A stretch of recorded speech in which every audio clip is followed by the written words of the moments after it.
Hi students, मैं सुरजीत जाखड़। आज हम लोग अपने एक नए वीडियो के साथ आए हैं। वो वीडियो बड़ा ही मजेदार रहेगा क्योंकि उसके अंदर बड़े अच्छे कंसेप्ट का यूज करेंगे। देखिए, आप जानते हैं कि लास्ट क्लास जो हमारी थी उसके अंदर हमने पढ़ा था गैल्वेनोमीटर। और गैल्वेनोमीटर एक ऐसी डिवाइस थी जो ना तो करंट मापती है ना वोल्टेज मापती है। तो यहाँ मैं आपको एक वीडियो में आपको करंट मापना बता चुका हूँ, मैं मीटर बनाना आपको बता चुका हूँ। अब हम लोग वोल्ट मीटर बनाएंगे ताकि हम वोल्टेज को मेजर कर सके, और बढ़ेगा वो किससे? गैल्वेनोमीटर से। तो देखिएगा कैसे। तो हमारा टॉपिक जो रहेगा स्टूडेंट वो रहेगा हमारे पास वोल्ट मीटर। तो स्टूडेंट वोल्ट मीटर होता क्या है, ये क्यों बनाने की जरूरत पड़ी है तो आप समझ ही चुके हैं। जब गैल्वेनोमीटर वोल्टेज ही नहीं मापता तो हमें वोल्टेज अगर मेजर करनी थी तो हमें ये बनाना पड़ा, इसलिए हमें जरूरत रही इसकी। और ये बड़ी सेंसिटिव डिवाइस है, आपको पता हो तो। ये इतनी सेंसिटिव डिवाइस है, ये हमारे पास छोटी से छोटी वोल्टेज को भी मेजर कर सकती है। तो आपको याद रखना है, it is the very sensitive device. It is the very sensitive device used to measure very low voltage. Student याद रखना है कि इतनी सेंसिटिव डिवाइस है जो छोटी से छोटी वोल्टेज को भी मेजर कर लेती है, उसको हम लोग नाम देंगे वोल्ट मीटर। याद रहेगा। अब बात आती है वोल्ट मीटर बनता कैसे। स्टूडेंट ये हमारे पास है गैल्वेनोमीटर, और इसके सीरीज में हमने एक रेजिस्टेंस जोड़ दिया, और याद रखना ये रेजिस्टेंस क्या होता है? हाई होता है। तो हमारे पास बनता है वोल्ट मीटर। तो ये आपको लिखना है, when A resistance is connected, when a resistance is connected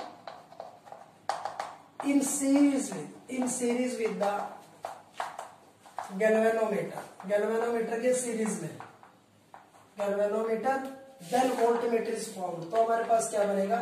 तब हमारे पास वोल्टमीटर बनेगा, वोल्टमीटर फॉर्म होगा। आपको याद रखना है, जब गैल्वेनोमीटर के सीरीज में रेजिस्टेंस लगाएंगे, ठीक है, तो हमारे पास बनेगा वोल्टमीटर। और इसका रेजिस्टेंस वेरी हाई होता है। Its resistance is very high। Its resistance is very high। ये बात आपको याद रखनी है। जो वोल्टमीटर होता है उसका रेजिस्टेंस बहुत ज्यादा होता है। अब स्टूडेंट बात आती है यहाँ से करंट क्या चलेगा? आई तो इस सर्किट के अंदर करंट है, जी गैल्वेनोमीटर है और आर रेजिस्टेंस है। तो कैपिटल जी क्या होगा? रेजिस्टेंस होगा गैल्वेनोमीटर का, आर होगा एक्सटर्नल रेजिस्टेंस, और आई हो जाएगा हमारे पास अप्लाइड करंट। तो आप जानते हैं हमारे पास, पहले आप लोग लिखेंगे टोटल रेजिस्टेंस ऑफ सर्किट। तो याद रखना है G प्लस आर, क्योंकि सीरीज में रेजिस्टेंस डायरेक्ट जुड़ते हैं। इसका G है, इसका R है, तो टोटल क्या हो जाएगा?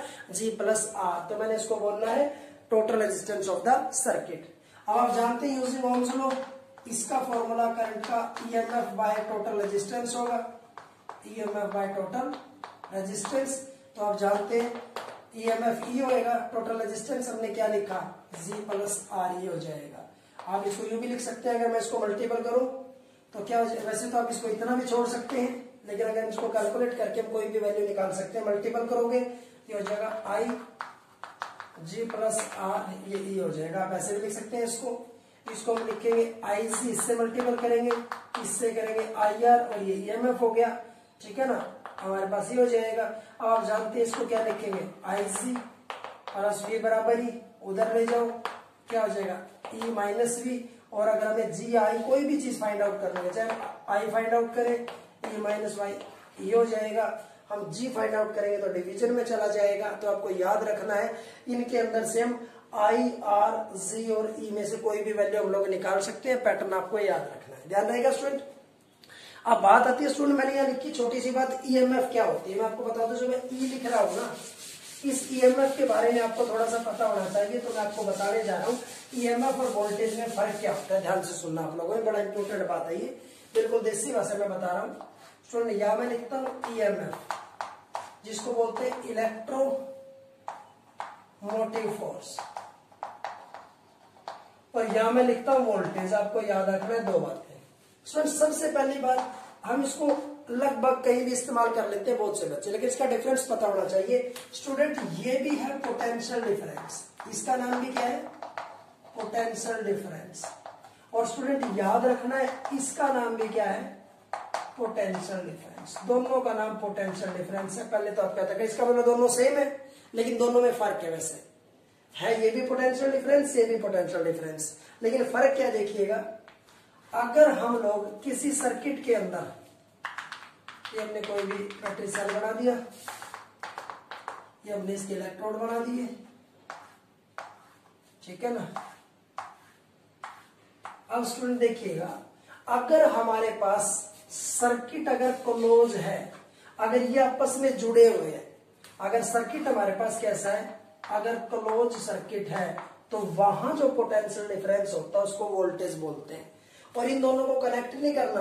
अगर सर्किट हमारे पास ओपन सर्किट है, तो वहां जो पोटेंशियल डिफरेंस होगा उसको बोलते हैं इलेक्ट्रोमोटिव फोर्स। याद रहेगा ना। अगर सर्किट हमारे पास कैसा है, क्लोज सर्किट है, तो हमारे पास वोल्टेज, और सर्किट अगर ओपन है तो हमारे पास ईएमएफ। और फर्क क्या रहेगा, दोनों है तो पोटेंशियल डिफरेंस।